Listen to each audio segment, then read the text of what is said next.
नमस्कार। प्रस्तुत है अमर मित्र की बंगला कहानी गाछ और मानुष। बंगला से हिंदी अनुवाद किया है रतनचंद रत्नेश ने। हिंदी में ये कहानी कुहासे की ओट में शीर्षक से है। तो लीजिए प्रस्तुत है अमर मित्र की बंगला कहानी गाछ और मानुष। कल देर रात ललित के पड़ोसी शिवराम को पुलिस उठा के ले गई। ललित को भनक तक नहीं लगी। फ्लैट के आमने सामने 8 हाथ की दूरी के बावजूद वो नहीं जान पाया। एक दूसरे के कितने निकट रहते हैं वे। फ्लैट का मुख्य द्वार अचानक खुल जाए तो अंदरूनी सीमांत तक दिखाई देता है। दिखते हैं खाट, बिस्तर, मसहरी, तकिया। गर्मी के दिनों में शिवराम नंगे बदन फर्श पर बैठकर चाय के साथ मुरमुरे खाता है। ये भी स्पष्ट दिखता है नाभि तक उसका अस्थिपिंजर। इतना करीबी होते हुए भी ललित ये नहीं जान पाया कि कल मध्यरात्रि उसके पड़ोसी को पुलिस उठाकर ले गई। रत्ती भर भी भान नहीं हुआ उसे कितनी गहरी नींद में थे वो लोग। हालांकि उस फ्लैट में तेज स्वर में हो रही बातें साफ सुनाई देती हैं। यहां तक कि अपने कमरे में हाक लगाकर शिवराम उसे कभी भी पुकार सकता है। कल रात पुलिस आई, फिर भी उसने ऊंची आवाज में कुछ नहीं कहा, न चीखा, चिल्लाया और न ही आवाज दी। आश्चर्य होता है ललित को। ललित पुनः निताई से पूछता है, सच बोल रहे हो ना? आश्चर्य है आपके पास वाले कमरे में पुलिस आई और आपको पता तक नहीं चला। नीचे झुककर बाजार में नए आए कंचे आम सहजन की डंठल का मोल भाव करते हुए ललित सीधा खड़ा हुआ। तुम्हें किसने बताया? थैले के अंदर जीवित मांगुर मछली को संभालते और उन पर विरक्त होते हुए निताई ललित की बातों का उत्तर दिए जा रहा था। उसने अचानक पूछा, शिवराम सज्जन व्यक्ति है ना? ललित बीच में बोल उठा, इस बारे में तो पुलिस ही हमसे अधिक जान सकती है। ललित पुनः कच्चे डंठल और आम के लिए झुकता है। इस बार पेड़ों पर सहजन कम आए हैं, इसलिए कीमत चढ़ी हुई है। पेड़ पर सहजन क्यों कम फले उसी के बारे में विस्तार से बता रहा था। सब्जी विक्रेता जो उसने थोक विक्रेता से सुन रखा था। इस महीने कुहासा पड़ा था, कब अतिवृष्टि हुई, सहजन ही क्यों आम की दशा भी खराब है। बोर नहीं पड़े, जो पड़े हैं वे भी चढ़ गए। ये आम तो पिछले वर्ष के हैं। ललित याद करने की कोशिश करता है कि सचमुच इस बार शीतकाल में अधिक कुहासा पड़ा या नहीं। भादों के महीने में अतिवृष्टि हुई थी क्या? याद नहीं आता उसे। ललित के मन मस्तिष्क पर उस समय कुहासे की चादर चढ़ी थी। वो बाजारी बातों को पकड़ नहीं पा रहा था। कीमत चुकाकर वहां से हट गया। निताई भी उसके पीछे था। उसे देखकर ललित को विस्मय नहीं हुआ, क्योंकि निताई जब किसी मुद्दे को छेड़ता है तो उसकी तह तक पहुंचकर ही मुक्त होता है। उस समय उसके मन में कोई दूसरा ख्याल नहीं आता। आज जैसे पुलिस उसी तरह अन्य किसी दिन कोलकाता के रास्ता घाट कॉरपोरेशन, CMDA, किसी दिन सरकारी ऑफिस की फाइल, धूर्त किरानी लोगों की हैरानी। निताई पूछता, पुलिस कहती है कि शिवराम के नाम पर कोई गंभीर आरोप है। अच्छा भाई साहब, ये तो बताइए कि क्या उन्हें देखकर लगता है कि पुलिस की बातें सच्ची हैं? ललित शीघ्र बाजार से लौटना चाहता है। जानकारी प्राप्त करना जरूरी है। उसके पड़ोसी एक निरीह व्यक्ति पर ऐसी विपदा आएगी ये कभी सोच भी नहीं सकता था। ललित बार बार निताई का चेहरा देखता है। बहुत बुरा लग रहा है भाई साहब। क्या ही अच्छे खिलाड़ी थे शिवराम। फुटबॉल, क्रिकेट, कैरम सब में अव्वल। ताल तला वोटिंग के विरुद्ध सेंचुरी याद है ना? याद नहीं है ललित को, फिर भी वो हामी भरते गर्दन हिलाता है।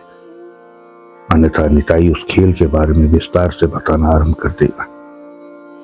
बिना किसी आहट के, बिना लोगों के जाने इलाके के एक भले आदमी को पुलिस उठाकर ले गई। इस घटना से निताई उद्विग्न हो उठा था, भूचाल सा आ गया था उसके साधारण रंगीन स्थिर जीवन में। घर लौटकर ललित सीमा से पूछता है, तुमने कुछ सुना? उसकी पत्नी ने कहा, हाँ सुना है शिवराम दा के बारे में। तो ऊपर के बादल बाबू की पत्नी ने आकर बताया था, उन्होंने कल रात ही देखा था। रात 1:30 बजे के लगभग पुलिस आकर उन्हें पकड़ कर ले गई। दरवाजे की एक कुंडी से बाजार की थैली लटकाकर ललित गाल पर हाथ धरकर चौखट पर बैठ गया। पूछा, क्या वजह हो सकती है? सीमा सिर हिलाती है और फिर धीमे स्वर में कहती है, बादल बाबू कहते हैं कि मर्डर केस हो सकता है, धोखाधड़ी भी हो सकती है, जाली नोट या बैंक डकैती में भी हाथ हो सकता है। ललित व्याकुल हो उठता है, इतने सब एक साथ? नहीं, इनमें से कोई एक, पर मुझे बहुत बुरा लगा। शिवराम दा की तरह के लोग कम ही होते हैं। बेटे बहू की आंखों के सामने से उठा कर ले गए, हम जान नहीं पाए। अच्छा, पुलिस आखिर अपने आप को समझती क्या है? यदि बाद में अस्वीकार करे कि नहीं ले गए, मार डाले तो? ललित का हृदय धड़क उठा। नहीं, वे ऐसा नहीं करेंगे। पुलिस का नाम सुनते ही डर लगता है। सीमा बाजार के थैले से कच्चे सहजन के डंठल, ताजे हरे आम निकालते निकालते प्रसंग बदलती है। बाजार में सहजन के फूल नहीं आते, इस बार कहते हैं फूल झड़ गए, सब पेड़ नंगे, सहजन हुए ही कहां। ललित ने चुप्पी साध ली। उसे भी तो ज्ञान नहीं कि अतिवृष्टि, घना कुहासा कब कहां अनदेखे हो गया। इस बार भाद्र अश्विन में तो वर्षा का नामो निशान तक नहीं था। कुहासा भी पहले जैसा नहीं पड़ा। ये सब सिर्फ व्यापारी बन जानते हैं, जिनसे सब्जी विक्रेता फसल खरीद कर बाजार में बैठते हैं। आश्चर्य, वे तो सुबह ही नींद से जाग जाते हैं। कुहासा दिखाई नहीं दिया कभी। सारा साल तो ये कोलकाता में ही रहे, अखबार भी पढ़ते हैं। अतिवृष्टि के बारे में सुना नहीं, जैसे सुना नहीं कभी शिवराम राय के बारे में कभी उल्टा सीधा। उनके अनजाने शिवराम ने आखिर ऐसा कौन सा अपराध किया कि उसे रात में पकड़ कर ले गई पुलिस? ललित ने पूछा, तुम उनके घर गई थी? कुछ सुना क्या? जाऊं क्या? सीमा पूछती है। नहीं, रहने दो, शर्म महसूस करेंगे वे, पता तो चल ही जाएगा। ललित मना करता है। तभी दरवाजे पे निताई प्रकट होता है। दौड़ कर आया था वो, माथे पर पसीने की बूंदें चुचुहा आई थी। अंदर आते जाते उसने दबे स्वर में कहा, क्या जानना चाहते हैं भाई? जानने के लिए कुछ भी नहीं है, पुलिस अपना काम करेगी। कितना कुछ जानते हैं लोग। कुछ हो पा रहा है क्या? जाओ जरा पूछकर तो आओ कि माजरा क्या है। निताई ने कहा, पूछो तो भाभी जी ने कहा कि शिवराम घर पर नहीं है, खेल की प्रैक्टिस कराने गए हैं। मतलब जानते नहीं, शिवराम एक प्रशिक्षित एम्पायर है। अच्छा भाई साहब, अंपायर भी निर्णायक होता है, निर्णायक भी तो गलतियां करते हैं। गलती तो गलती है, फिर उसका निर्णय कैसा? ये तो मुझे भी पता है, शिवराम गलती कर सकते हैं।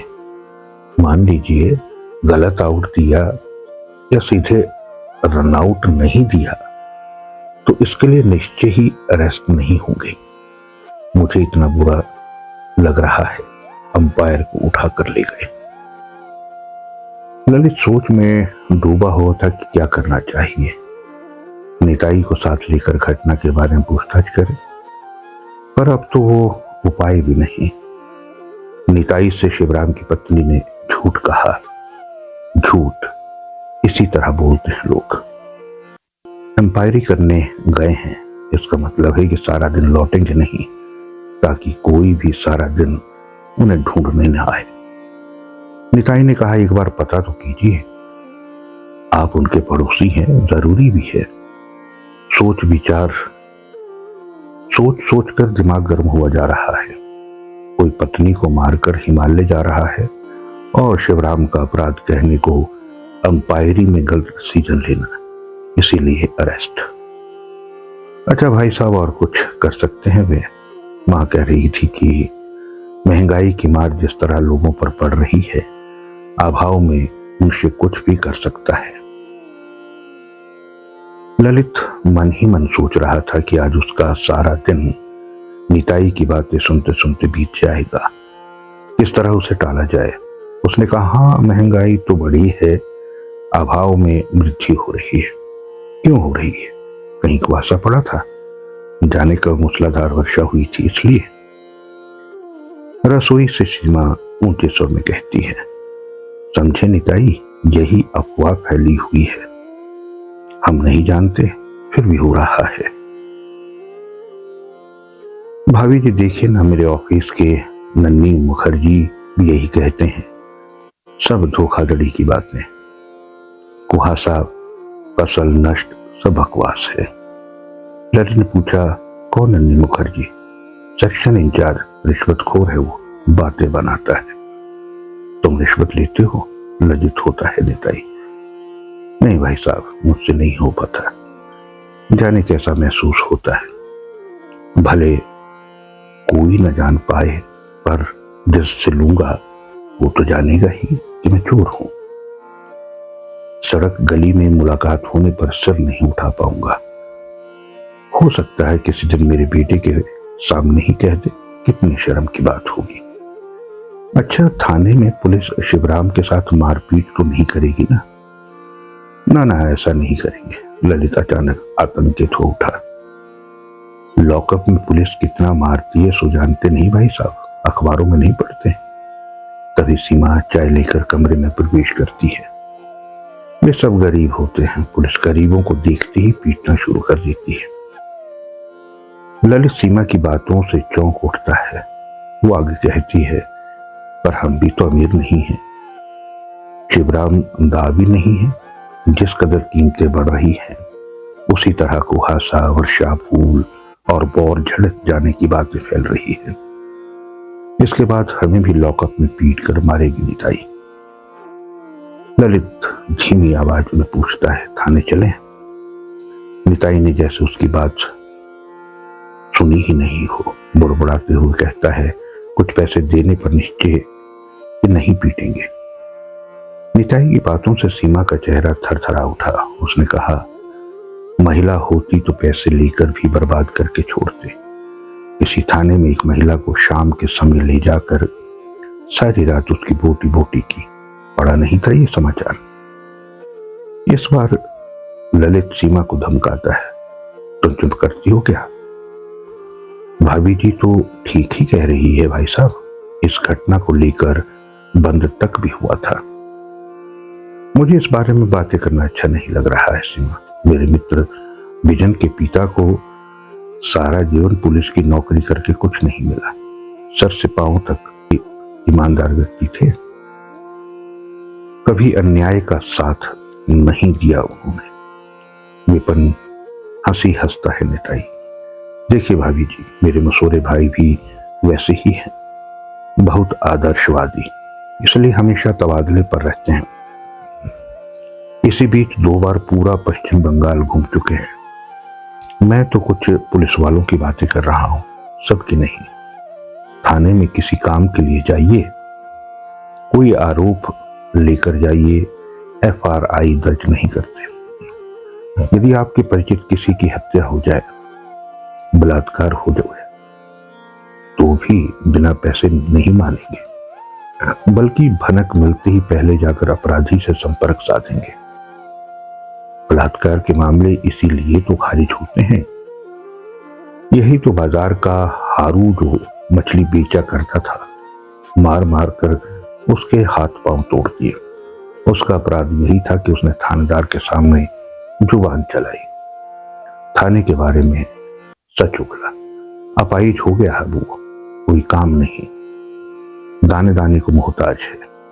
इस बारे में कौन सोचेगा भाई साहब। ये जो कुहासा वर्षा की बातें, फूल बौर झड़ जाने की बातें, ये सब आप पुलिस से ही सुनेंगे, क्योंकि उनके साथ व्यापारियों के मधुर संबंध है।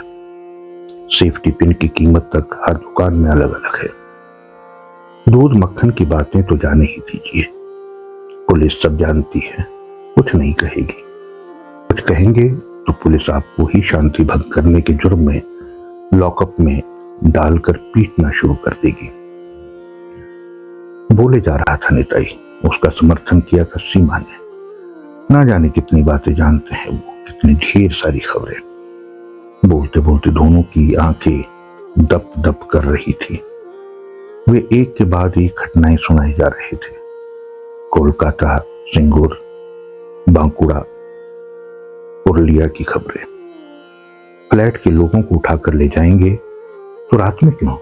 ललित को लग रहा था कि निताई और सीमा ने अपने अंदर का सारा गुबार आज ही निकालना शुरू किया है।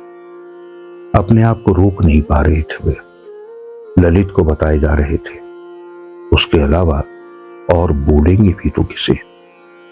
ना जाने कितने दिनों से इकट्ठा था ये सब, कहने का अवसर ही नहीं मिल रहा था। आज कह रहे हैं, अन्य कोई ना सुने, ललित ही सुने। सुनकर ललित कुछ भी नहीं कर सकता, फिर भी वे सुने।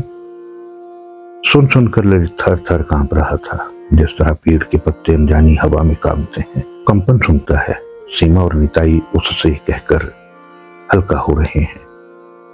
वे कहेंगे क्योंकि कहने योग्य उचित स्थान न होने के बावजूद मनुष्य कहता है, किसी से भी या फिर प्राचीन पेड़ों से।